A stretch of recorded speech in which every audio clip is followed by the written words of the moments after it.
I've definitely tried working on garments in the last few months, but I'm slowly coming to this realization that I really prefer quilting. So I'm having a bad mental health week, and designing this quilt has been very, very good, very relieving for some reason. So I'm jumping on this opportunity to be inspired and making a quilt again.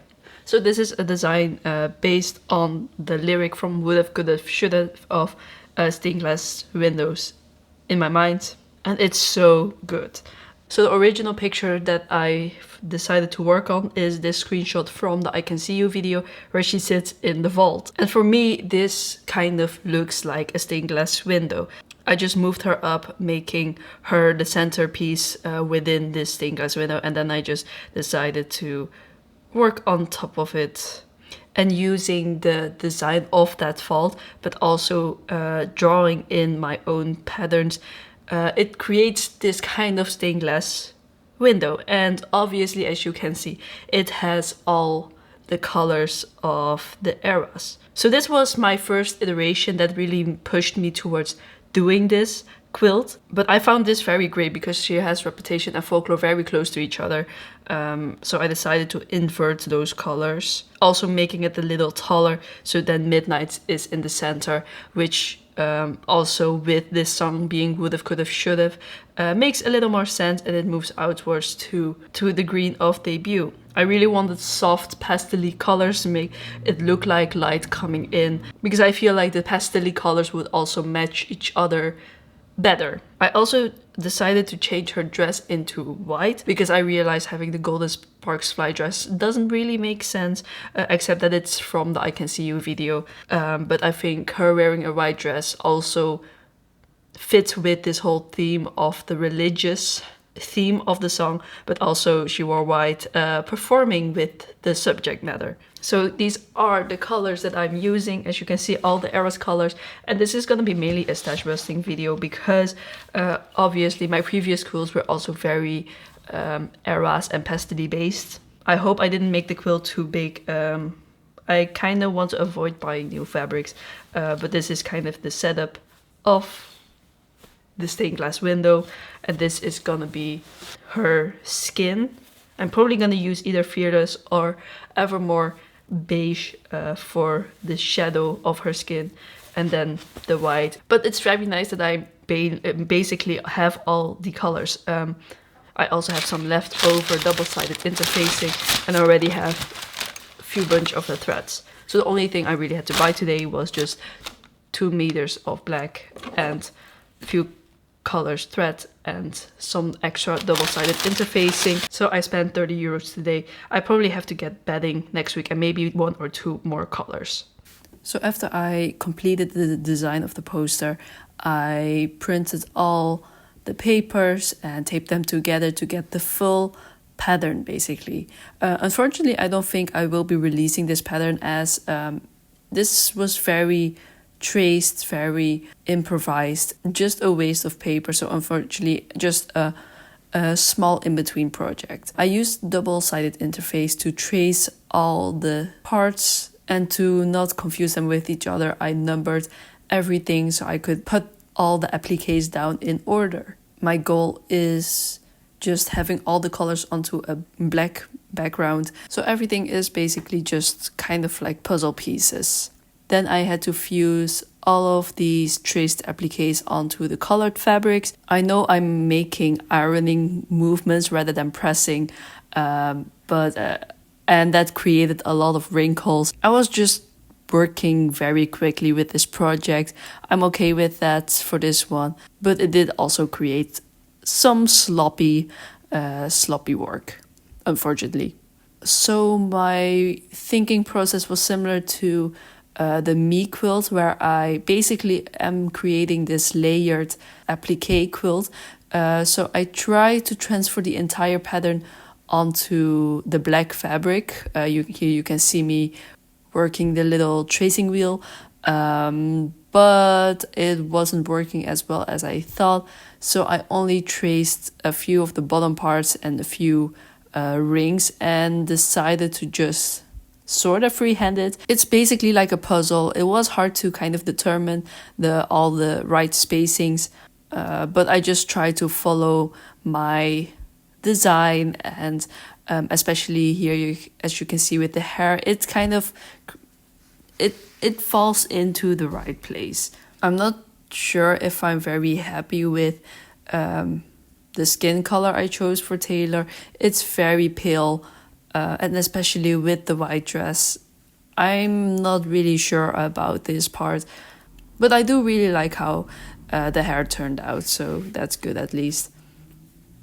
My intention was to also add beads, especially with the dress, and maybe add some tears, kind of like a My Tears Ricochet reference. I just know that it would take too much time.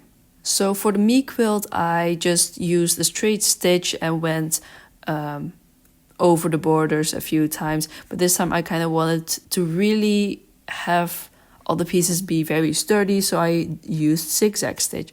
I first started out with just the straight pressing feet, but it was just too much turning, so I just put on the free motion foot and got to work. The harder thing about the free motion foot is that you kind of have to create this stitch width, and I really wanted this to be like a dense satin stitch, but because I was just rushing through this project, it's not perfect, but at least all the little pieces are very secured to the background.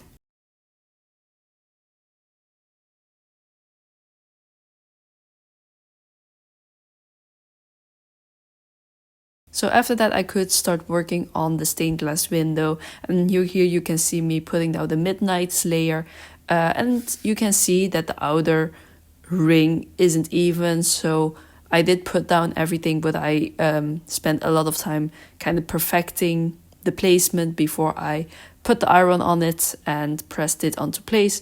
Maybe it's just the heat settings that I use, but I always think the Visofix doesn't really stick well enough. Maybe I'm just using way too much heat. So it's more like a temporary and just a stabilizing thing. So I went over it with the zigzag stitch, as I explained before. Then I continued on with Evermore. It was very easy. Folklore also just has this one big halo. And now we're getting to the smaller part. So we had Lover, which has already two variations of shape.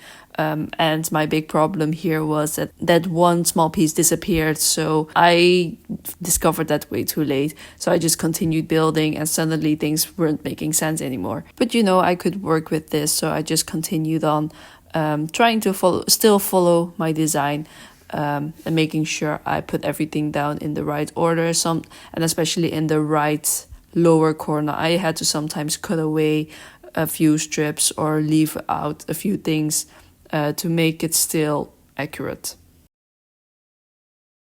So for the red layer, you can already see I have to work with much smaller pieces. So when cutting all these things, I just leave the section by itself and then cut it when I'm ready to place it down. Fearless layer was definitely not fun to work on because of these small pointy things, and I had to make sure they were pointing the right direction. But I made it work, and I think it was worth it to have kind of a more intricate design in some layers. Usually I would quilt the zigzag stitch that goes around all these panels, but this time I first just worked on the quilt top, and I think that's also nice because I could just simply focus on the top first, and you don't have all that zigzag stitching in the back either. So I cleaned it up, and then I could quickly start working on the sandwich. Again, I didn't want to use a lot of new fabric for this, so I just had a few pieces of this dark blue fabric, so I just put those pieces together to create a backing large enough for the quilt. The quilt top is almost finished and it looks really pretty, but I do have some problems with it. I do think it's visually very stunning. It's pretty much what I drew up in the concept, so that's very satisfying, of course. My main problem was I forgot one of these lover pieces basically throwing everything off. So this part is a little emptier than I would have liked, but because of the black stripes that goes throughout the entire window, this is fine. You can see it gets a little crooked on this side, so I will have to trim the sides on both, maybe less on this side, but that's a little bit of a shame. But I did expect this because obviously I didn't trace the entire pattern onto the fabric. So the thing is, I'm not sure how far I want to take this quilt. Obviously this was like a very cathartic thing. I really wanted to add beads to each of these window panes, but I feel like that's gonna just burn me out and get me demotivated from sewing again, which is not what I'm looking for. Quilting should stay fun, and it's already getting kind of repetitive. I'm definitely gonna add her face because I ended pencil marks, but I do have to see if I just want to sandwiches, quilt it, bind it, or if I just want to add all the embellishments, because Taylor herself looks a little bare, because I did expect to add a little more sparkle. But the quilt is looking very pretty. I love the pastel colors of all the eras, and it really has that stained glass window. I could have added a little more green in between, but those are very nitpicky things. The backside doesn't really correlate with the front colors, because I figured out my tension was in a way that the bobbin thread was barely showing, so I just decided to empty a lot of bobbins that I still had from previous projects. I don't know why it took so long, but I added the facial features. I think I actually do prefer this quilt without the facial features, but it was kind of too late to leave them out, so might as well just follow the design for now. So quilting wise, I kept it really, really simple. I just literally went between the lines and then I just went layer by layer. I didn't even go through the blocks within one era. I just wanted to keep it puffy, and I realized because I wasn't adding beads that I could actually use this quilt. Usually I don't. Pretty much all my quilts are intended to be just like wall hangings, future decoration pieces, artworks pretty much. But since this one is so simple, I might as well just use it. It is a little stiff, the bedding is very thin, but maybe this is also a good moment to test putting a quilt through a wash, because I actually haven't done that. And you know, if I want to maybe do commissions in the future or sell one of these quilts, it would be nice to know if they can be washed, if they can survive a wash. So this is the result after quilting. So it is a little puffy, but not too much. But there's also not very intricate quilting design compared to my previous quilts.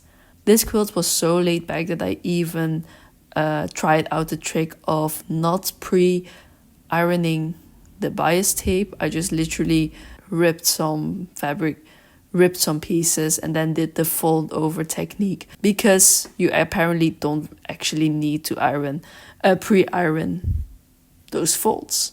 And again, that's the quilt.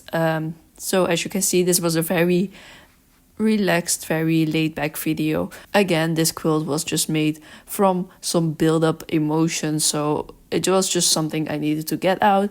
But I think it's wonderful that it created something so pretty. I think the same thing can be said about the song that inspired this quilt. It was a very quick project. I got a little demotivated to finish it, but I'm very happy that it's just done now and it can be actually used. Thank you for watching this video.